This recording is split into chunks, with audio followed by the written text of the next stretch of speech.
पहले एक छोटा सा रिकैप। परमात्म सत्ता, चैतन्य सत्ता सर्वत्र व्याप्त है, सर्वाधार स्वरूप है। सृष्टि का प्रत्येक कोश इसी चैतन्य सत्ता से परिचालित है, अनुप्राणित है। अर्जुन इस सत्य को समझता तो है, परंतु हृदयंगम नहीं कर पाता है, क्योंकि अर्जुन की दृष्टि और अर्जुन के माध्यम से हम सब की दृष्टि अभी परिधि पर, शरीर पर ही टिकी है। अर्जुन को परिधि पर विद्यमान नाम, रूप और आकार सब कुछ दिखाई देता है, परंतु नाम, रूप और आकार के पीछे छिपी हुई चैतन्य सत्ता पर अर्जुन का ध्यान नहीं जा पाता है। कृष्ण चाहते हैं कि परिधि पर खड़ा हुआ अर्जुन किसी भी प्रकार से केंद्र की तरफ, चैतन्य सत्ता की तरफ उन्मुख हो जाए। इसी उद्देश्य से वे अब एक नए डिवाइस का, एक नए टूल का, एक नए उपाय का आश्रय लेते हैं और अर्जुन के समक्ष अपने वैभव का, अपने ऐश्वर्य का भिन्न भिन्न प्रकार से, भिन्न भिन्न दिशाओं से, भिन्न भिन्न आयामों में वर्णन करते हैं।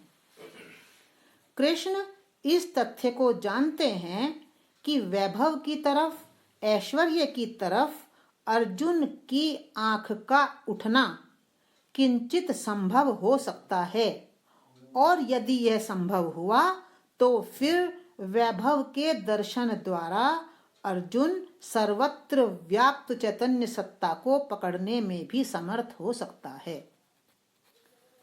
जो ब्रह्मांड में है वही पिंड में भी है। ब्रह्मांड की विराटता को समझना और पकड़ना किसी के लिए भी संभव नहीं हो सकता है। इसलिए कृष्ण पिंड में व्याप्त अपने ऐश्वर्य का, अपनी विभूति का वर्णन अर्जुन के समक्ष अनेक प्रकार से, अनेक दिशाओं से, अनेक आयामों में करते हैं। सबसे पहले कृष्ण ने इसी अध्याय 10 के श्लोक 6 में ऋषियों और महर्षियों के माध्यम से चेतना की विभिन्न स्थितियों के विस्तार का संकेत किया था। श्लोक 6 में फिर मनुओं के माध्यम से मन की विभिन्न अवस्थाओं के रूप में अपने वैभव का उल्लेख मात्र किया था, विस्तार नहीं दिया था। पुनः श्लोक 21 से लेकर 38वें श्लोक तक कृष्ण ने अपनी अनेकानेक विभूतियों का अनेक दिशाओं से वर्णन किया है। श्लोक 21 से लेकर 25वें श्लोक तक केवल 19 विभूतियों को हमने पिछली बार अध्यात्म की दृष्टि से समझने का प्रयास किया था।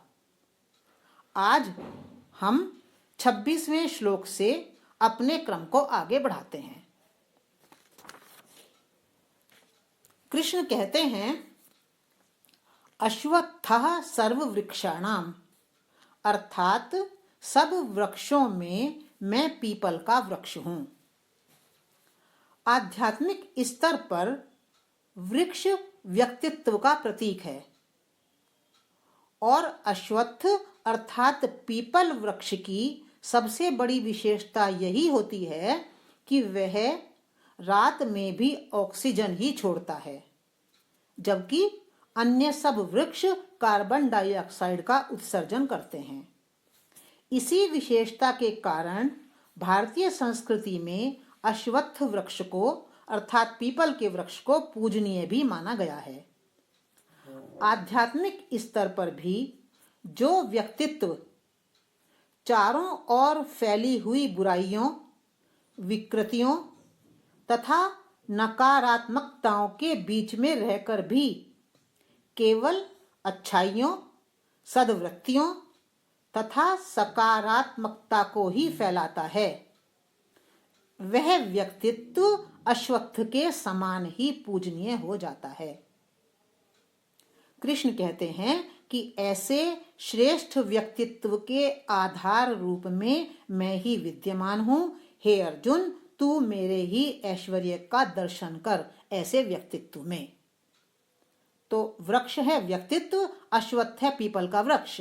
तो जैसे वृक्षों में पीपल का वृक्ष श्रेष्ठ है, ऐसे ही सब व्यक्तित्वों में कौन सा व्यक्तित्व श्रेष्ठ है? जो बुराइयों के बीच में रहे, विकृतियों के बीच में रहे, नकारात्मकताओं के बीच में रहकर भी क्या करे? अच्छाइयों को फैलाए, सद्वृत्तियों को फैलाए और सकारात्मकता को फैलाए। बहुत कठिन काम होता है। हम क्या करते हैं कि टिट फॉर टैट करते हैं। उसने मुझे गाली दी तो मैं भी तुरंत उसको गाली दूंगा, उसने मेरा अपमान किया मैं भी अपमान करूंगा। पर इसके विपरीत अश्वत्थ व्यक्तित्व कौन सा है? जो टिट फॉर टैट को, नियम को नहीं अपनाता, जो गालियों को लेता है, बुराइयों को घिरा रहता है, फिर भी अच्छाइयों को ही फेंकता है। तो इसके माध्यम से उन्होंने हमारे व्यक्तित्व को बताया है। श्रेष्ठ व्यक्तित्व कौन सा है? अब आगे चलते हैं। कृष्ण कहते हैं देवर्षि नाम च नारदः, अर्थात देवर्षियों में मैं नारद हूं। अब हमें यहाँ देवर्षि और नारद दोनों को समझना होगा, तभी समझ पाएंगे इस बात को कि ऐसा क्यों कहा है उन्होंने। तो नारद को समझते हैं। नारद क्या है? पुराणों का नारद नामक पात्र अस्तित्व में क्रियाशील आकर्षण के नियम को इंगित करता है। आकर्षण के नियम को हम इंग्लिश में कहते हैं द लॉ ऑफ अट्रैक्शन। इस नियम के अनुसार जब व्यक्ति का मन किसी सकारात्मक अथवा नकारात्मक संकल्प को प्रबल रूप से रचता है, तब उसी व्यक्ति की संपूर्ण चेतना उस सकारात्मक अथवा नकारात्मक संकल्प की ओर अपने आप आकर्षित हो जाती है, अर्थात खिंच जाती है और उस संकल्प को और अधिक प्रबल बना देती है। फिर उस प्रबलतम संकल्प के आधार पर वैसा ही घटित भी होने लगता है। ये है आकर्षण का नियम की लॉ ऑफ अट्रैक्शन। आप सब जानते ही हैं, विज्ञान का नियम है। तो नारद जो पात्र है वो इस नियम को इंगित कर रहा है। नियम का मतलब होता है कि जैसी ऊर्जा आपके मन में प्रबल रूप से रचोगे, वैसी ही ऊर्जा आपके पूरे व्यक्तित्व से खींचकर आपके उस मन की जो ऊर्जा जो आपने रची है उससे मिल जाएगी, और फिर जैसा आपने प्रबल रूप से सोचा वही घटित भी होने लगेगा। इसका संकेत पुराणों ने नारद नामक पात्र के माध्यम से किया है। नारद जी को ना तो कोई देव आमंत्रित करता है और ना कोई असुर आमंत्रित करता है। वे दैवी अथवा आसुरी शक्तियों के पास बिना बुलाए मेहमान की तरह स्वतः उपस्थित हो जाते हैं और घटित होने वाली घटना का संदेश देकर वापस लौट जाते हैं। ये पुराणों में जहां जहां नारद पात्र का वर्णन आया है वहां वहां आपको ध्यान देना पड़ेगा कि वो क्या कर रहे हैं। वो जाते हैं, कोई उनको इनवाइट नहीं कर रहा है, जाते हैं और फिर घटना घटने वाली है उसका संदेश देकर वापस लौट आते हैं। तो पुराणों में नारद को भगवान का परम भक्त भी कहा गया है कि भगवान के परम भक्त हैं नारद जी। तो इस कथन का तात्पर्य भी यही है कि अस्तित्व में क्रियाशील आकर्षण का नियम अपने नियम की अवहेलना कभी नहीं करता। कृष्ण कहते हैं कि अस्तित्व में क्रियाशील इस आकर्षण के नियम अर्थात नारद के रूप में मैं ही विद्यमान हूं, तो इनमें मेरी विभूति का दर्शन कर। अब देखिए नारद नामक पात्र कितना महत्वपूर्ण पात्र है, पुराणों में छाया हुआ है, और उस नारद पात्र के माध्यम से इस नियम का, जो कि विज्ञान का नियम है और जो अस्तित्व का नियम है, जिसे विज्ञान भी आज खूब प्रचारित कर रहा है, बता रहा है, तो उसका कितना क्लैरिफिकेशन है इसमें। अभी आगे चलते हैं। आगे कृष्ण कहते हैं गंधर्वाणाम चित्ररथः, अर्थात गंधर्वों में मैं चित्ररथ नामक गंधर्व हूं।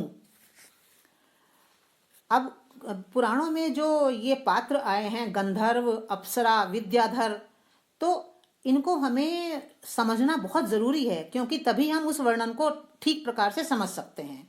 तो गंधर्व किसे कहते हैं, अप्सरा किसे कहते हैं, विद्याधर कौन है? तो अब इसमें आया है गंधर्व। तो गंधर्व कौन है? पौराणिक साहित्य में गंधर्व नामक पात्र भाव की अनुभूति का वाचक है। इसीलिए भिन्न भिन्न नाम वाले गंधर्व भिन्न भिन्न प्रकार के भावों की अनुभूतियों को व्यक्त करते हैं। वहां पर हु गंधर्व है, हा गंधर्व है, बहुत सारे गंधर्वों के नाम पुराणों में आते हैं। तो वो नाम को देखकर हमें समझना पड़ेगा कि ये कौन से भाव को की अनुभूति का वाचक है। अब यहाँ पर आया है नाम गंधर्व का चित्ररथ। तो ये जो चित्ररथ शब्द है ये शरीर रूपी विचित्र रथ को इंगित करता है। देखिए, चित्ररथ, चित्र यानी विचित्र और रथ माने शरीर।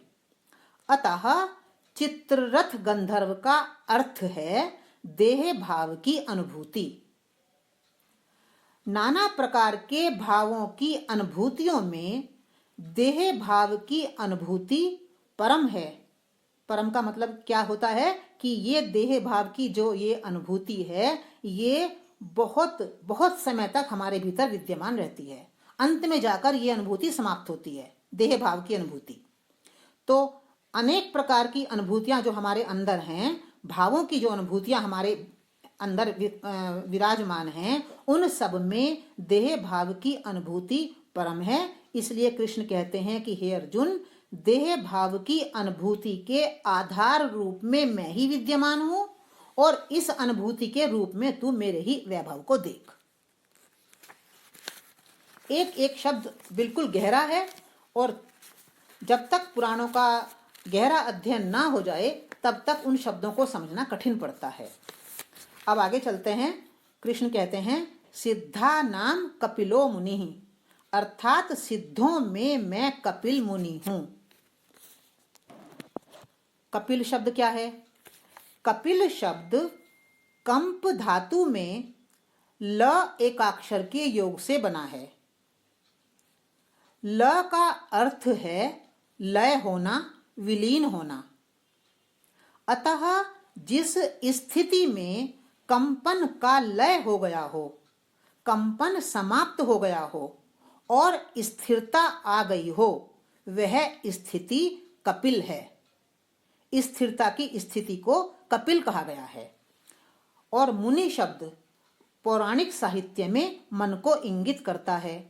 इस आधार पर स्थिर मन ही कपिल है। कृष्ण कहते हैं कि सिद्धों अर्थात सिद्ध अवस्था प्राप्त लोगों में जो स्थिर मन विद्यमान होता है, उस स्थिर मन का आधार मैं ही हूं। मैं चैतन्य सत्ता ही सिद्ध लोगों के स्थिर मन का आधार हूं। अतः हे अर्जुन, सिद्ध पुरुषों में स्थिर मन के रूप में तू मेरे ही ऐश्वर्य को देख। सिद्ध तो कहा है सिद्धा नाम कपिलो मुनि, सिद्धों में मैं कपिल मुनि हूं। तो कपिल मुनि यानी मैं स्थिर मन हूं। किसमें? सिद्धों में, जो सिद्ध हो गए हैं। अब आगे चलते हैं। आगे है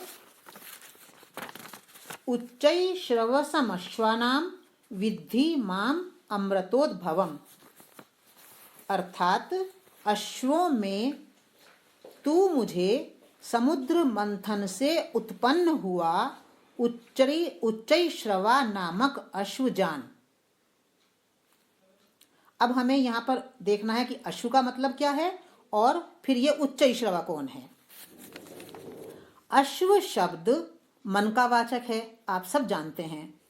और उच्चै श्रवा शब्द का अर्थ है ऊंचा शोर अर्थात कोलाहल।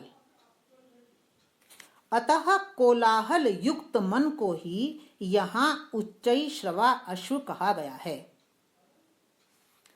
अपने मन रूपी समुद्र का मंथन करने पर ही पता चल पाता है कि मेरा मन जागतिक विषयों में भटकने के कारण कितने कितने कोलाहल से भरा हुआ है। जब हम सांसारिक विषयों में भटकते रहते हैं तो हमारे भीतर स्थिरता नहीं होती, शांति नहीं होती, हमारे मन के भीतर क्या होता है? कोलाहल।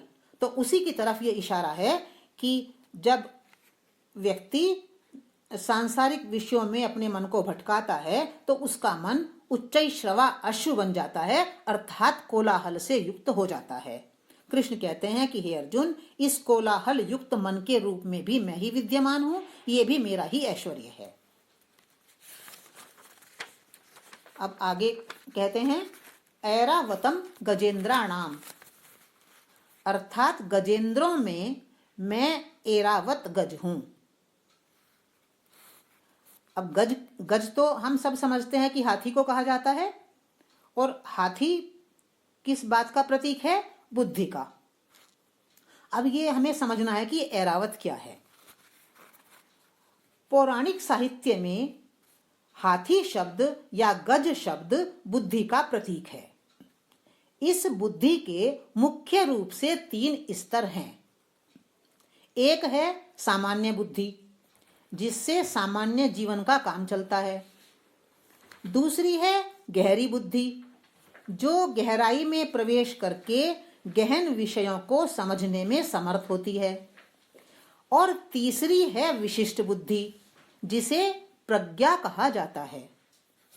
इस विशिष्ट बुद्धि अर्थात प्रज्ञा के सहारे ही मनुष्य अपने वास्तविक स्वरूप को पहचान पाता है और परम सत्ता से जुड़ पाता है। परम सत्ता से जुड़ने के लिए न तो सामान्य बुद्धि पर्याप्त है और न गहरी बुद्धि पर्याप्त है। कौन सी बुद्धि चाहिए? विशिष्ट बुद्धि, और उसको कहा है इन्होंने प्रज्ञा। ये जो ऐरावत शब्द है ये इसी विशिष्ट बुद्धि को अर्थात प्रज्ञा को इंगित करता है। मनुष्य जब अपने मन रूपी समुद्र का सतत रूप से मंथन करता जाता है तब इस विशिष्ट बुद्धि का अर्थात ऐरावत का प्रादुर्भाव होता है। कथा है ना कि समुद्र मंथन हुआ तो उससे उच्चैश्रवा अश्व निकला और ये ऐरावत नाम का हाथी निकला। उच्चैश्रवा अश्व को बलि ने लिया और ऐरावत हाथी को इंद्र ने लिया। तो उस कथा के संदर्भ में ही ये बात हम समझने की कोशिश कर रहे हैं। तो पौराणिक जो समुद्र मंथन की कथा है तो उसमें समुद्र मंथन से ये ऐरावत हाथी निकला। ये किस बात का प्रतीक है कि मनुष्य जब अपने मन रूपी समुद्र का सतत रूप से मंथन करता जाता है तब इस विशिष्ट बुद्धि का अर्थात ऐरावत का प्रादुर्भाव होता है। इसीलिए एक पौराणिक कथा में कहा गया है कि देवों और दैत्यों ने मिलकर जब समुद्र का मंथन किया उससे ऐरावत नाम का श्रेष्ठ हाथी निकला तो उसे इंद्र ने ग्रहण कर लिया। यह इंद्रदेव मनुष्य के शुद्ध एवं स्थिर मन को इंगित करता है। इंद्रदेव का अर्थ है शुद्ध स्थिर मन। ऐसा शुद्ध स्थिर मन ही ऐरावत अर्थात प्रज्ञा से सदा संयुक्त रहता है। मन और बुद्धि जुड़े रहते हैं ना। मन अपने मैसेज को बुद्धि को देता है, फिर बुद्धि जो कहती है फिर मन वैसा करता है। तो मन और बुद्धि संयुक्त रहते हैं। तो यहाँ पर क्या कहा जा रहा है कि जो शुद्ध स्थिर मन है वो विशिष्ट बुद्धि से जुड़ा रहता है। इसी संयुक्तता को, इसी जुड़े रहने को पौराणिक कथाओं में यह कहकर इंगित किया गया है कि इंद्रदेव सदा ऐरावत हाथी पर आरूढ़ रहते हैं। आप पौराणिक कथाओं को पढ़ेंगे तो बार बार जहां भी ये इस तरह का वर्णन आएगा वहां पर आप पढ़ेंगे कि इंद्र ऐरावत हाथी पर बैठे हुए हैं। तो इंद्र ऐरावत हाथी पर बैठे हैं यानी कि हमारा शुद्ध स्थिर मन प्रज्ञा से जुड़ा हुआ है। अब देखिए चित्र बनाया है कैसा उन्होंने, एक ऐरावत हाथी बना दिया, उस पे इंद्र को बैठा दिया और बता क्या रहे हैं कि शुद्ध स्थिर मन प्रज्ञा से जुड़ा हुआ है। पुराणों की एक अन्य कथा भी प्रसिद्ध है कि शिव ने जब अपने पुत्र गणेश का सिर काट दिया तब उस सिर के स्थान पर ऐरावत हाथी का सिर जोड़ दिया। एक ये अलग कथा है, उसमें भी ये क्या कह रहे हैं कि गणेश का सिर, पुराना सिर काटा और ऐरावत का सिर जोड़ दिया। तो चूंकि गणेश प्रज्ञा के प्रतीक हैं अतः इस आधार पर भी ऐरावत हाथी प्रज्ञा को ही इंगित करता हुआ प्रतीत होता है। कृष्ण कहते हैं कि हे अर्जुन, इस ऐरावत हाथी अर्थात प्रज्ञा के रूप में तू मेरे ही ऐश्वर्य को देख। अब आगे बढ़ते हैं और कृष्ण कहते हैं मनुष्य नराणाम च नराधिपम, अर्थात मनुष्यों में मैं राजा हूं। ये सिंपल सी बात, सिंपल सा है बिल्कुल। कृष्ण क्या कहते हैं? कहते हैं हे अर्जुन, राजा के रूप में मैं चैतन्य सत्ता ही विद्यमान हूं, तो राजा का जो ऐश्वर्य है उसके रूप में मेरे ही ऐश्वर्य को देख। अब आगे बढ़ते हैं। आयुधा नाम अहम वज्रम, अर्थात आयुधों में मैं वज्र हूं। अब हमें वज्र को समझना है कि ये वज्र क्या है और आयुध क्या है। वज्र नामक आयुध मनुष्य के कठोर दृढ़ संकल्प को संकेतित करता है। पुराणों में कथा है कि वज्र का निर्माण दधीचि ऋषि की अस्थियों से किया गया। ये दधीचि ऋषि कौन है? वैदिक संदर्भों के आधार पर दधीचि ऋषि विज्ञानमय कोश की उच्चतर चेतना के प्रतीक हैं। हम तो समझते हैं कि दधीचि ऋषि कोई मनुष्य होंगे, और यहाँ कहा जा रहा है कि दधीचि ऋषि का तात्पर्य है विज्ञानमय कोश की उच्च चेतना। विज्ञानमय कोश की उच्चतर चेतना का तात्पर्य क्या है? विज्ञानमय कोश की उच्चतर चेतना का तात्पर्य है ऐसी शुद्ध स्थिर चेतना जो मन वचन तथा कर्म की एकाकारता में स्थित होती है। क्या मतलब है इस एकाकारता का? अर्थात मनुष्य जैसा सोचता है वैसा कहता है और जैसा कहता है वैसा ही करता है। ऐसी चेतना से युक्त मनुष्य में ही दृढ़ संकल्प की सामर्थ्य विद्यमान होती है। कहा है ना कि दधीचि ऋषि की अस्थियों से वज्र का निर्माण किया गया, तो ये प्रतीक रूप, ये प्रतीक है। तो क्या कहना चाह रहे हैं वो ये कहना चाह रहे हैं कि जो मनुष्य जैसा सोचेगा वैसा कहेगा, फिर जैसा कहेगा वैसा करेगा। तो जो व्यक्ति मन वचन कर्म की इस एकाकारता में स्थित होगा उसी के भीतर सामर्थ्य होगी। किस बात की सामर्थ्य? दृढ़ संकल्प की सामर्थ्य। पौराणिक कथाओं में इंद्रदेव को वज्रधारी देव के रूप में निरूपित किया गया है। चूंकि इंद्रदेव भी शुद्ध एवं स्थिर मन को इंगित करते हैं, अतः इस पौराणिक निरूपण के आधार पर भी यही संकेत किया गया है कि जो मन, जो चेतना शुद्ध तथा स्थिर होती है वही दृढ़ संकल्प रूपी वज्र से युक्त होती है। वज्र कोई आयुध नहीं है, जैसा कि हमारी बंदूक है, हमारी तलवार है, हमारी पिस्टल है। वज्र है हमारा ही दृढ़ संकल्प। और ये दृढ़ संकल्प किसके अंदर होता है?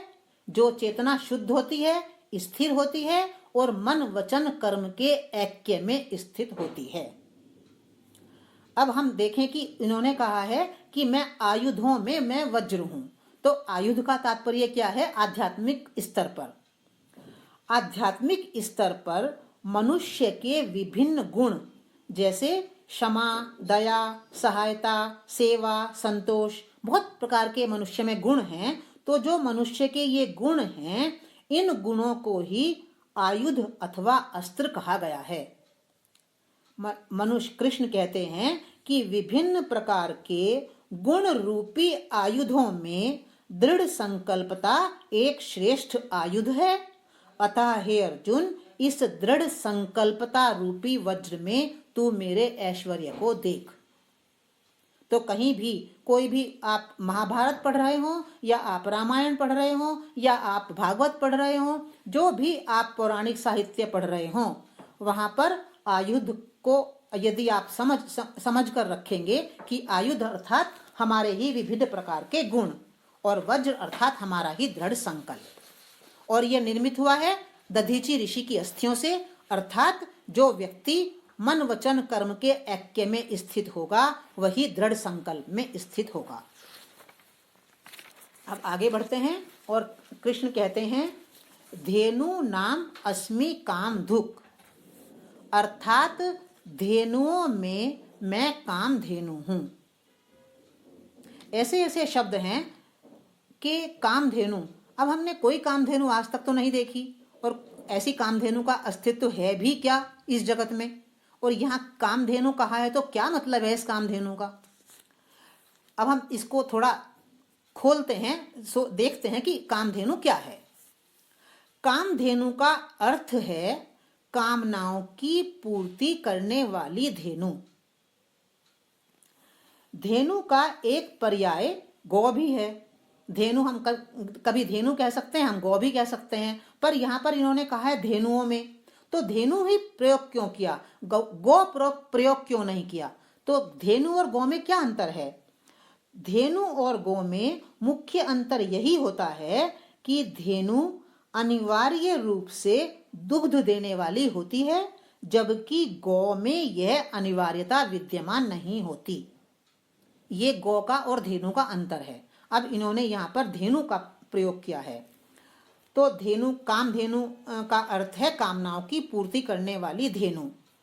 पौराणिक वर्णनों के आधार पर यह कामधेनु वशिष्ठ तथा जमदग्नि जैसे ऋषियों के आश्रमों में विद्यमान रहती है और उनकी कामनाओं को पूर्ण करती है।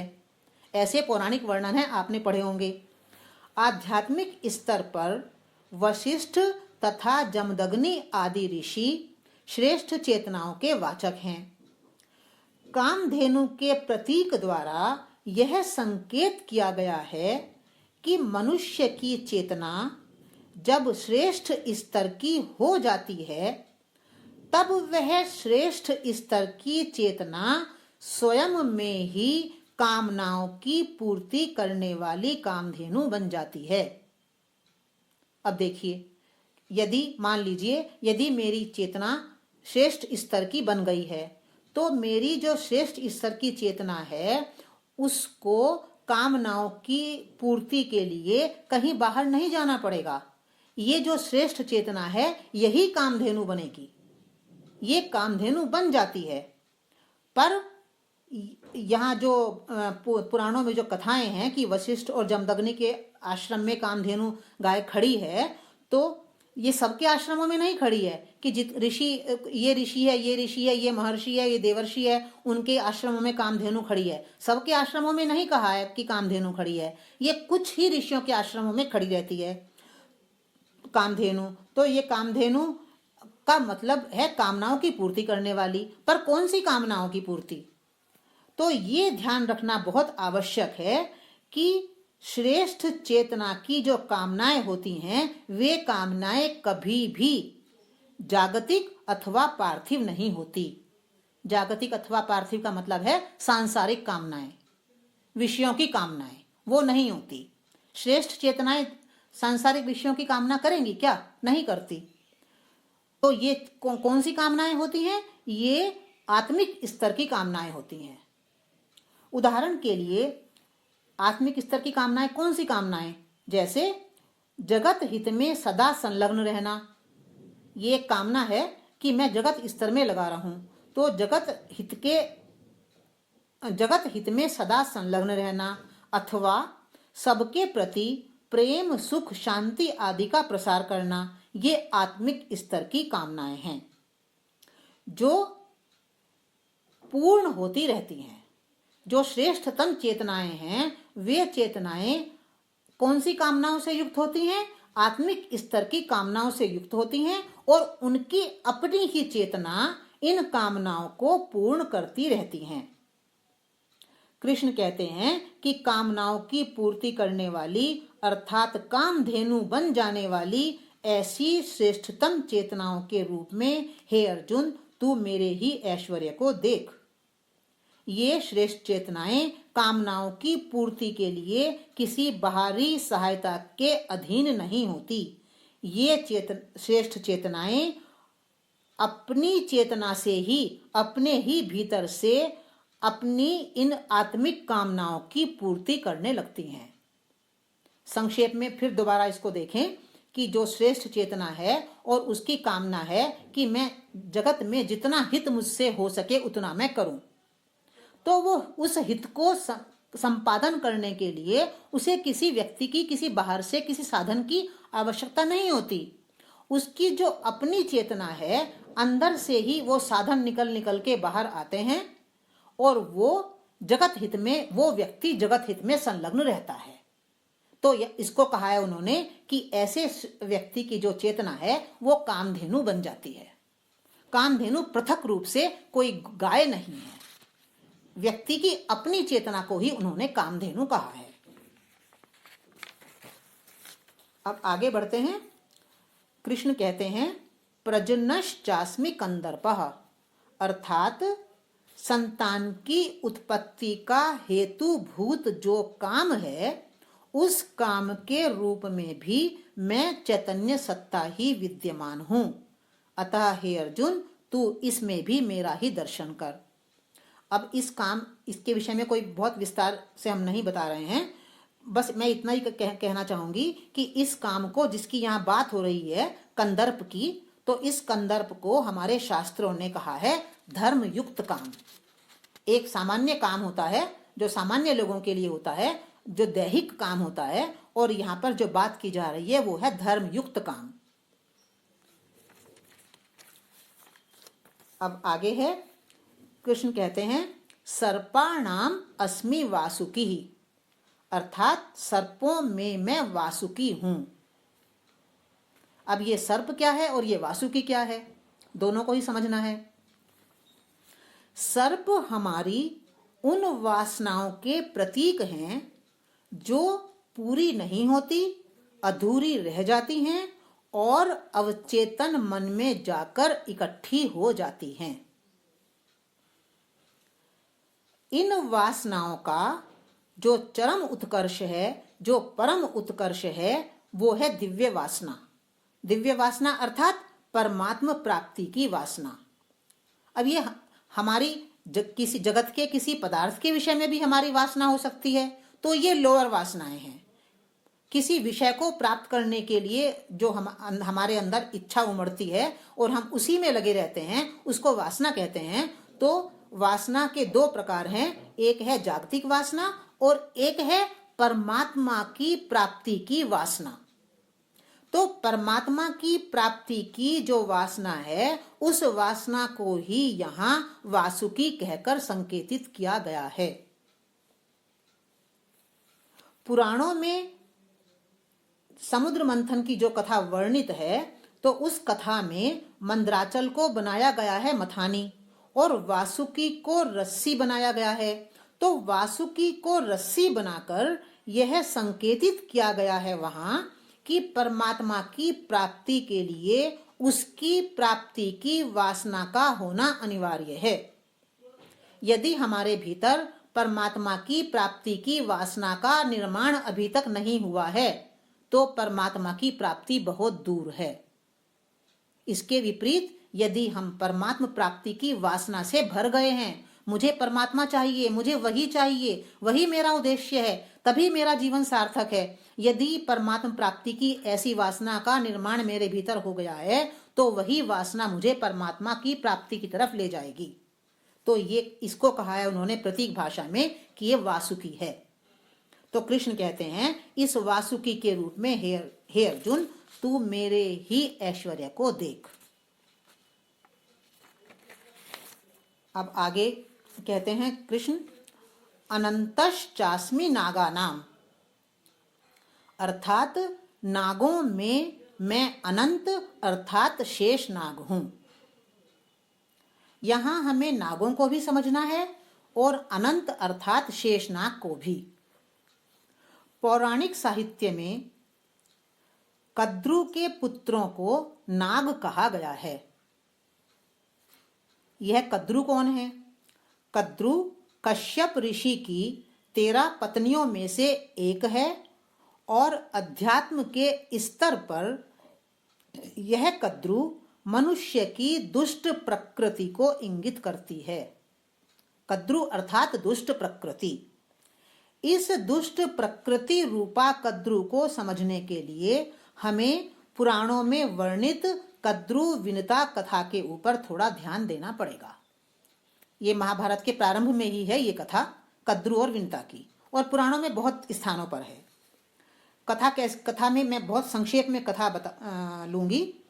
कथा में कहा गया है कि एक बार कद्रू ने अपनी सौत विनता के साथ यह शर्त लगाई कि जो समुद्र मंथन से उत्पन्न हुए उच्चई श्रवा घोड़े के रंग को ठीक ठीक बता देगा, वह शर्त जीत जाएगा और हारने वाले को जीतने वाले की दासी बनकर रहना होगा। विनता ने उच्चई श्रवा घोड़े के रंग को सफेद बताया, जो कि सही था, परंतु कद्रू ने शर्त को जीतने के लिए विनता के साथ एक छल किया। छल क्या किया? कद्रू ने अपने पुत्रों नागों को आज्ञा दी कि वे अपने काले बालों से उच्चई श्रवा अश्व की पूंछ पर लिपट जाएं, जिससे उसकी पूंछ का रंग काला ही दिखाई देने लगे, और वह शर्त को जीतकर विनता को अपनी दासी बना ले। कद्रू के पुत्र नागों ने ऐसा ही किया। परिणाम स्वरूप विनता शर्त हार गई और वह कद्रू की दासी बन गई। बहुत समय के बाद जब विनता ने गरुड़ नामक पुत्र को जन्म दिया, तब उस गरुड़ ने किसी प्रकार प्रयत्न पूर्वक अपनी माता विनता को कद्रू के दासत्व से मुक्त किया। ये कथा है तो विस्तार में, मैंने बहुत छोटी सी ली है। ये कथा प्रतीकात्मक है। चूंकि कद्रू दुष्ट प्रकृति की प्रतीक है, अतः दुष्ट प्रकृति रूप कद्रू से उत्पन्न हुई दुष्ट वृत्तियों को ही नाग कहा जा सकता है। नाग शब्द कहा ना कि अनंतश्चास्मि नागा नाम, तो हम अभी समझना चाह रहे हैं कि नाग कौन है। तो इस कथा के आधार पर ये प्रतीत होता है कि जो कद्रू रूपी दुष्ट प्रकृति है, तो दुष्ट प्रकृति से तो दुष्ट ही पैदा होगा, तो दुष्ट प्रकृति से जो दुष्ट वृत्तियां पैदा होती हैं उनको ही इन्होंने नाग कहा है। और नाग शब्द का अगर हम व्युत्पत्ति करें नाग शब्द की, तो उससे भी यही अर्थ निकलता है। नाग शब्द न और अग के मिलने से निष्पन्न हुआ है, जिसका अर्थ है गतिशील। देखिए, आप अग शब्द को देखें। अग में एक है अ और एक है ग अक्षर, तो ग का अर्थ होता है गच्छति अर्थात जाना। अग अ मिलने से जाना के का अर्थ क्या हुआ? नहीं जाना। और फिर उन्होंने एक ना और जोड़ा उसके साथ में, तो नहीं जाना अग का मतलब है और फिर न जोड़ने से उसका मतलब हुआ जाना। तो नाग शब्द का अर्थ हुआ गतिशील अर्थात गति। तो गति कैसी? कि ये जो दुष्ट वृत्तियां हैं, नाग रूपी जो ये दुष्ट वृत्तियां हैं, ये अवचेतन मन में विद्यमान रहती हैं और वहां से निकल कर बहुत तेजी से त्वरित रूप से चेतन मन पर आकर उसे प्रभावित करती रहती हैं। अवचेतन मन में विद्यमान रहने के कारण ही कहा जाता है कि नाग पाताल लोक में निवास करते हैं। पौराणिक साहित्य में सब जगह यही कहा है कि नाग और सर्प कहाँ रहते हैं? पाताल लोक में। सर्प हमने अभी देखा कि जो हमारी वासनाएं हैं, जागतिक वासनाएं हैं, वो सर्प हैं, और ये जो दुष्ट वृत्तियां हैं ये नाग हैं। तो ये दोनों कहाँ रहते हैं? हमारे अवचेतन मन में। और अवचेतन मन को प्रतीकात्मक भाषा में कहा है उन्होंने पाताल लोक। तो नाग रहते हैं पाताल लोक में। अब ये तो हुआ नाग का अर्थ। अब इन्होंने कहा है कि नागों में मैं शेषनाग हूं। तो ये शेषनाग का मतलब क्या है? तो कद्रू विनता की कथा में से ही ये बात अब निकलेगी। अब हम शेषनाग को समझने के लिए भी इस कथा में पुनः चलें।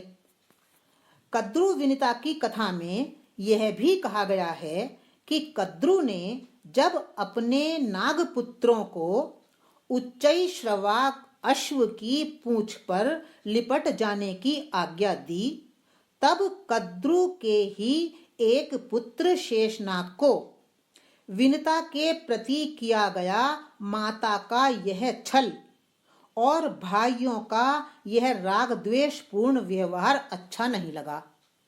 पुत्र सारे वहीं विद्यमान हैं, तो सारे पुत्र को तो अच्छी लगी ये बात, पर शेषनाग को ये बात अच्छी नहीं लगी। तो उसने क्या किया, शेषनाग सबको छोड़कर हिमालय पर्वत पर तप करने के लिए चले गए। तप करने से जब उनका शरीर क्षीण होने लगा, कमजोर होने लगा, तब ब्रह्मा जी ने उनसे तप करने के विषय में पूछा कि भाई तुम ये तप क्यों कर रहे हो, तुम्हारा शरीर तो कृशकाय हो गया है, क्या कारण बताओ तप का। तो शेषनाग ने सारी बात बताई। तो शेषनाग द्वारा सब कुछ बताए जाने पर शेषनाग की धर्म युक्त बुद्धि से ब्रह्मा जी प्रसन्न हुए। प्रसन्न तो होंगे ही कि मैं किसी का अहित नहीं चाहता, विनता भी हमारी सौतेली माता ही है, तो विनता के प्रति ऐसा व्यवहार यदि मेरी माता करेगी, मेरे भाई करेंगे, तो ये मुझे बिल्कुल पसंद नहीं है। तो ये जो शेषनाग की बात थी ये ब्रह्मा जी को बहुत अच्छी लगी, वे बहुत प्रसन्न हुए और उन्होंने कहा कि वर मांगो। तो वर की प्राप्ति के रूप में भी शेष जी ने ब्रह्मा जी से यही वर मांगा कि उनकी बुद्धि सदा धर्म में ही लगी रहे। अब शेषनाग की जो ये कथा है, ये इस कथन को पुष्ट करती हुई प्रतीत होती है कि मनुष्य के मन के भीतर जो 101 वृत्तियां विद्यमान हैं, उनमें से 100 वृत्तियां अधर्म की ओर, परंतु एक वृत्ति धर्म की ओर उन्मुख रहती है। ये शास्त्रों में ऐसा कहा गया है कि मनुष्य के मन में 101 वृत्तियां हैं, 100 वृत्तियां अधर्म में रहती हैं और एक वृत्ति धर्म में रहती हैं। तो ऐसा प्रतीत होता है कि शेषनाग के रूप में यहाँ धर्म की ओर उन्मुख वृत्ति का ही चित्रण किया गया है। अब हमें समझना है कि ये शेषनाग क्या है। इस शेष वृत्ति का जो व्युत्पत्ति परक अर्थ है वो है शिष्यते इति, अर्थात बचा हुआ, अवशिष्ट या प्रसाद रूप। एक पूरा मान लीजिए एक बर्तन है और पूरे बर्तन में खाना रखा है। अब खाना हमने 100 लोगों में बांट दिया, अब थोड़ा सा उसमें भोजन बचा है, तो जो वो बचा हुआ है, जो वो शेष है, उस शेष को हमें समझना है कि ये शेष क्या है। तो शेष का अर्थ है प्रसाद रूप बचा हुआ। ये प्रसाद रूप को हम कैसे समझें। यह जगत परमेश्वर का व्यक्त स्वरूप है। पहले सब जीवों को मिले, बाद में जो बचे उसे मैं परमेश्वर का प्रसाद समझकर ग्रहण करूं, अथवा जन सामान्य की भाषा में कहें तो पहले सबको खिलाकर ही बाद में मैं खाऊं। ऐसी वृत्ति के साथ जीवन जीने वाला व्यक्ति धार्मिक कहलाता है और यही धार्मिकता या धर्म में आरूढ़ता शेष वृत्ति है। समस्त वृत्तियों का परम उत्कर्ष इसी शेष वृत्ति में निहित है, जिसे यहाँ शेषनाग कहकर इंगित किया गया है। कृष्ण कहते हैं कि यूं तो सद असद सभी वृत्तियों में मैं विद्यमान हूं, परंतु हे अर्जुन तू इस शेष वृत्ति में, इस शेषनाग के रूप में तू मेरा ही दर्शन कर। तो अनंतश्चास्मि नागानां, अर्थात नागों में मैं शेष हूं, अर्थात जितनी भी हमारी असद वृत्तियां हमारे भीतर विद्यमान हैं, उन असद वृत्तियों में जो हमारी धर्म वृत्ति है, और धर्म वृत्ति का मतलब क्या है, सबको मिले, जो बचे वो मैं लूं, जो ये प्रसाद रूप वृत्ति है, इसको ही उन्होंने कहा है शेषनाग।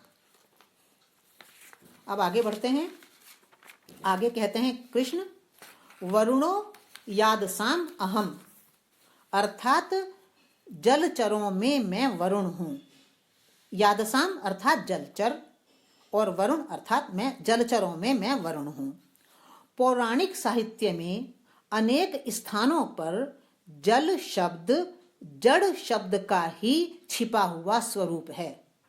जब आप पौराणिक साहित्य का अध्ययन करने जाएंगे तो आपको बहुत स्थानों पर लिखा हुआ आएगा जल, और जल को उन्होंने छिपाने के लिए उन्होंने ड को ल कर दिया।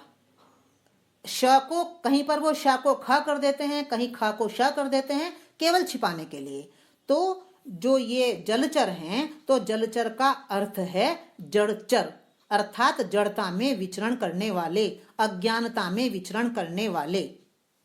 तो कृष्ण क्या कहते हैं कि जो ये जड़ चेतनाएं हैं, अज्ञानता में जो विचरण करने वाली चेतनाएं हैं, ऐसी चेतनाओं के समस्त कार्यों में, समस्त कार्य मतलब उनके उठने बैठने से लेकर उनके विचारों के ताने बाने में, सब में जो चेतना शक्ति प्रकाश फैलाने का प्रयास करती है, वो वरुण कहलाती है। तो वरुण का अर्थ है यहाँ पर कि जो लोग जड़ता में विचरण करते हैं, अज्ञानता में रहते हैं, पर वो करते तो सब कुछ हैं, चलते फिरते भी हैं, खाना पीना खाते हैं, सोचते भी हैं, सब कुछ करते हैं। तो एक चेतना शक्ति है जो प्रकाश फैलाने का प्रयास करती रहती है कि किसी प्रकार से ये अज्ञानता से बाहर आ जाएं। तो जो चेतना शक्ति प्रकाश फैलाने का प्रयास करती रहती है, उसको उन्होंने कहा है वरुण है वो। तो कृष्ण कहते हैं कि हे अर्जुन, इस वरुण शक्ति के रूप में भी तू मेरे ही ऐश्वर्य का दर्शन कर। अब आगे है पितृणाम अर्यमा चास्मि, अर्थात पितरों में मैं अर्यमा नामक पितर हूं। पितर शब्द, जैसा कि आप सब जानते हैं, पितर शब्द संस्कारों का अथवा कर्म की छापों का प्रतीक है। अनेक अनेक जन्मों की लंबी यात्रा में प्रत्येक मनुष्य अपने अवचेतन मन के भीतर श्रेष्ठ और निम्न अनेक प्रकार के संस्कारों को इकट्ठा कर लेता है। इन संस्कारों में जो श्रेष्ठ संस्कार होते हैं, वे अर्यमा पितर कहलाते हैं। अर्यमा शब्द अ और यमा से बना है, जिसका अर्थ है वे श्रेष्ठ संस्कार जिनको नियमन करने अथवा संयमन करने की कोई आवश्यकता नहीं होती। उदाहरण के लिए सेवा के संस्कार, सहयोग के संस्कार, स्वीकार भाव के संस्कार अथवा समर्पण भाव आदि के संस्कार श्रेष्ठ संस्कार हैं। तो जो ये श्रेष्ठ संस्कार हैं, इनको किसी नियंत्रण की, किसी संयमन की कोई आवश्यकता नहीं है, क्योंकि ये तो श्रेष्ठ हैं, ये तो हमें चाहिए, हमारे जीवन के लिए बहुत उपयोगी हैं ये तो इन श्रेष्ठ संस्कारों के कारण ही एक ना एक दिन मनुष्य के भीतर निरभिमानिता की उत्पत्ति होती है। निरभिमानिता अर्थात अभिमान रहितता, जिसे प्रतीक शैली में पुराणों में यह कहकर संकेतित किया गया है कि अर्यमा नामक पितरों से मेना नामक कन्या की उत्पत्ति हुई। मेना का अर्थ है मैं नहीं, मैं ना। मैं दो अक्षर हैं, मैं और ना। मैं यानी मैं और ना मने नहीं, अर्थात जहां मैं नहीं है, अर्थात निरभिमानिता। तो जो हमारे ये श्रेष्ठ संस्कार होते हैं, सेवा के, सहयोग के, समर्पण के, स्वीकार भाव के, ये श्रेष्ठ संस्कारों के परिणाम स्वरूप ही एक ना एक दिन हमारे व्यक्तित्व में निरभिमानिता की उत्पत्ति होती है, जिसे प्रतीक भाषा में उन्होंने क्या कहा है कि अर्यमा नामक पितरों की मेना नामक कन्या उत्पन्न हुई। कृष्ण कहते हैं कि अर्यमा नामक पितरों के रूप में भी हे अर्जुन, तू मेरे ही ऐश्वर्य के दर्शन कर। अब आगे बढ़ते हैं।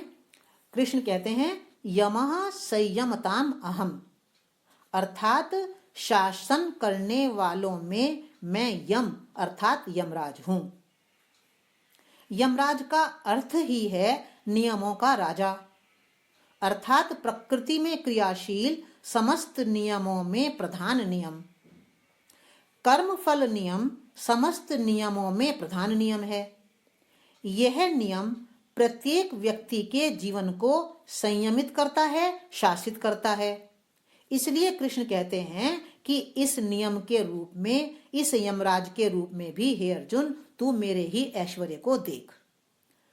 इसी बात को यमः संयमताम अहम जो ये कहा है, तो इसी बात को हम एक और प्रकार से भी ले सकते हैं, और वो प्रकार ये है कि जो हमारे ऊपर शासन करती हैं, जो चीजें, जो बातें शासन करती हैं हमारे ऊपर, उसमें से एक शासन करने वाली एक चीज मृत्यु भी है, मौत जिसे हम कहते हैं मृत्यु। तो ये मृत्यु सब चीजों, सब बातों की प्रधान बात है। मतलब हम अपने मन पर नियंत्रण कर सकते हैं, हम बुद्धि पर नियंत्रण कर सकते हैं, इंद्रियों पर नियंत्रण कर सकते हैं, हम दूसरों पर नियंत्रण कर सकते हैं, पर हम मृत्यु पर नियंत्रण नहीं कर सकते। तो ये मृत्यु जो है ये सब नियमों की, सब यमों की प्रधान है। तो ऐसा भी कह सकते हैं हम इस सूत्र में, यमः संयमताम अहम, कि संयमन करने वाली सब चीजों में जो प्रधान संयम करने वाली चीज है हमारे ऊपर, वो मृत्यु भी है। तो इसको हम दो प्रकार से समझ सकते हैं, एक कर्मफल नियम के रूप में समझ सकते हैं और एक मृत्यु के रूप में भी समझ सकते हैं। अब आगे बढ़ते हैं। कृष्ण कहते हैं, प्रहलादश्चास्मि दैत्यानाम, अर्थात दैत्यों में मैं प्रहलाद हूं। यहां हमें दैत्य को भी समझना है और प्रहलाद को भी समझना है। कथा तो ये भागवत पुराण में बहुत विस्तार से कथा दी गई है, कश्यप और प्रहलाद की कथा तो आपने सबने पढ़ी ही होगी। फिर भी मैं बहुत शॉर्ट में लेती हूं, जिससे कि हमें दैत्य और प्रहलाद समझ में आ जाएं। पौराणिक साहित्य में कहा गया है कि कश्यप ऋषि की 13 पत्नियों में से एक थी दिति। 13 पत्नियों में हमने पहली बार बात की थी अदिति की, आज हमने बात की है अभी थोड़ी देर पहले कद्रु की, अब यहाँ मैं बात कर रही हूँ दिति की। तो 13 पत्नियों में से दिति भी है। तो ये कश्यप ऋषि की पत्नी है दिति। इस दिति से उत्पन्न हुए पुत्र दैत्य कहलाए। अब ये दिति कौन है? यह दिति खंडित चेतना की प्रतीक है। खंडित चेतना का मतलब क्या है? जब मनुष्य अपने वास्तविक स्वरूप आत्म स्वरूप को भूलकर स्वयं को शरीर मात्र ही समझने लगता है, तब शरीर भाव में स्थित चेतना खंडित चेतना अर्थात दिति कही जाती है। पिछली बार हमने कहा था अदिति, अदिति है हमारी अखंडित चेतना और ये है दिति चेतना। तो हमारी जो खंडित चेतना है, अखंडित चेतना अर्थात केवल अपने आप को शरीर मात्र समझना, तो इसको कहा है उन्होंने दिति। यह दिति चेतना अर्थात शरीर भाव में स्थित चेतना दैहिक भौतिक आकर्षणों में बंध जाती है और उसकी दृष्टि भोग केंद्रित हो जाती है। जब हम अपने आप को शरीर समझते हैं तो हम क्या करते हैं? तो हमारा सारा ध्यान भौतिक आकर्षणों में ही उलझा रहता है, उधर ही रहता है और हमारी दृष्टि भोगों में केंद्रित हो जाती है। तो दैहिक भौतिक आकर्षणों में बंधने को ही उन्होंने कहा है कथा में कि ये हिरण्यकशिपु नामक दैत्य है, और भोग केंद्रित हो जाने को ही उन्होंने कहा है कि ये हिरण्याक्ष नामक दैत्य है। ये दिति के कहा है 2 पुत्र हैं, एक है हिरण्यकशिपु, एक है हिरण्याक्ष। तो चूंकि दिति हमारी खंडित चेतना की प्रतीक है, तो खंडित चेतना से 2 चीजें हमारे भीतर पैदा होती हैं। क्या क्या पैदा होता है? भौतिक वस्तुओं में हमारा आकर्षण पैदा होता है और भोगों में हमारी चेतना केंद्रित हो जाती है। अब हम देखें कि प्रहलाद क्या है। ये तो बिल्कुल विपरीत हो रहा है कि खंडित चेतना के घर में प्रहलाद कैसे? तो जो प्रहलाद शब्द है ये आनंद स्वरूप आत्मा की मध्यम सी आवाज का वाचक है। आत्मा सबके अंदर है, मैं आत्मा ही हूं, पर भाषा की इतनी परेशानी है कि हमें उसको समझने के लिए ये कहना पड़ता है कि आत्मा हमारे शरीर के अंदर विद्यमान है। तो जो ये आत्मा हमारे ये विद्यमान है सबके भीतर, तो इस आत्मा की एक मध्यम सी आवाज भी होती है। हम सुनते नहीं है उस आवाज को। तो यहाँ क्या कह रहे हैं कि जो आनंद स्वरूप आत्मा है, उस आत्मा की जो मध्यम सी आवाज है वो प्रहलाद है। प्रहलाद को हिरण्यकशिपु का पुत्र कहकर यह महत्वपूर्ण संकेत किया गया है कि भले ही मनुष्य अपने वास्तविक स्वरूप आत्म स्वरूप को भूलकर शरीर भाव में रहने लगा हो और दैहिक भौतिक आकर्षणों में बंध गया हो, परंतु आनंद स्वरूप आत्मा और उसकी मध्यम सी आवाज तो वहां विद्यमान है ही। हिरण्यकशिपु के घर में प्रहलाद, इसका मतलब क्या है कि भले ही अभी हम शरीर भाव में रह रहे हों, भले ही भौतिक आकर्षणों में बंधे हुए हों, पर आत्मा की मध्यम सी आवाज तो वहां है ही। तो ये जो ये आत्मा है, तो आत्मा हम सब जानते हैं अजर है, अमर है, अविनाशी है, उसे कोई मार नहीं सकता। और जो ये आत्मा है, जो उसकी आवाज है, वो बहुत अनुग्रहशील है। इसलिए शरीर भाव में स्थित होते हुए भी मनुष्य के मन बुद्धि रूपी दरवाजे को खटखटाती रहती है ये आवाज आत्मा की, और उसे जगाने का निरंतर प्रयास करती रहती है। जो ये जिसको हमने कहा है प्रहलाद, आत्मा की मध्यम सी आवाज, ये क्या करती है कि भले ही मनुष्य ना सुने, पर ये तो बहुत ही अनुग्रहशील है। ये हर स्थिति में हमारे मन बुद्धि के दरवाजे को खटखटाती है, जागो जागो, अभी तो कब कब जागोगे। तो दैहिक भौतिक आकर्षणों में जो बंधा हुआ मन है, वो मन भी सतत रूप से आत्मा की इस मध्यम सी आवाज को अनसुना करता रहता है, उसे दबाने का प्रयास करता रहता है, जिसे कथा में यह कहकर इंगित किया गया है कि हिरण्यकशिपु ने प्रहलाद को मारने के बहुत प्रयास किए। कथा में आपने सबने पढ़ाई है ना कि हिरण्यकशिपु ने प्रहलाद को मारने के क्या क्या प्रयास किए। पहाड़ से नीचे फेंका, समुद्र में डुबोया, आग में जलाया, क्या क्या नहीं किया। पर हम सब जानते हैं कि ना आत्मा आग से जलती है, ना उसको लुढ़काने पर वो मरती है, ना उसको समुद्र में फेंकने पर मरती है। तो जो आत्मा है उसकी आवाज भी ऐसी ही है। तो आत्मा की जो आवाज, वो कुछ भी करो, वो तो खटखटाएगी ही हमारा दरवाजा, वो मरेगी नहीं।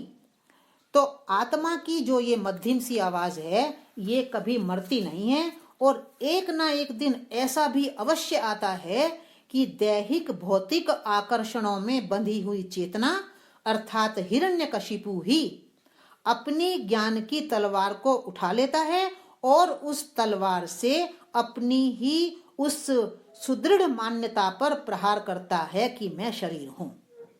अब देखिए, वहां कहानी में आपने पढ़ा है कि हिरण्यकशिपु ने अपनी तलवार निकाली, और तलवार निकालकर कहाँ उसको मारा? अपने भवन के स्तंभ पर। स्तंभ टूट गया। तो जो स्तंभ है वो क्या है? स्तंभ है हमारी सुदृढ़ मान्यता कि मैं शरीर हूं। ये हमारी सुदृढ़ मान्यता रूपी स्तंभ है। अब इस स्तंभ पर किस चीज से मारना है? भौतिक तलवार से नहीं, अपनी ज्ञान की तलवार से मारना है।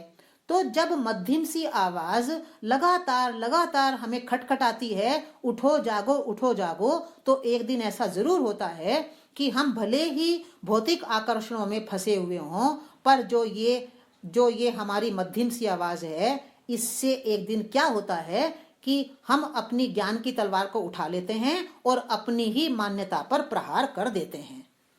और उससे क्या होता है? स्तंभ टूट जाता है, यानी हमारी जो मान्यता है कि मैं शरीर हूं, ये मान्यता हमारी खत्म हो जाती है। और हम इस तरफ सोचने के लिए बाध्य हो जाते हैं कि मैं शरीर नहीं हूं, मैं शरीर को चलाने वाली चैतन्य शक्ति आत्मा हूं। तो कृष्ण यहाँ क्या कह रहे हैं कि कृष्ण कह रहे हैं कि दैहिक भौतिक आकर्षणों में बंधे रहने पर भी मनुष्य के भीतर विद्यमान रहने वाली जो आत्मा की आवाज है, जिसे प्रहलाद के रूप में चित्रित किया गया है, उस आवाज के रूप में भी हे अर्जुन मैं विद्यमान रहता हूं। तो मेरे ऐश्वर्य को देख, ध्यान से देख, उसका दर्शन कर।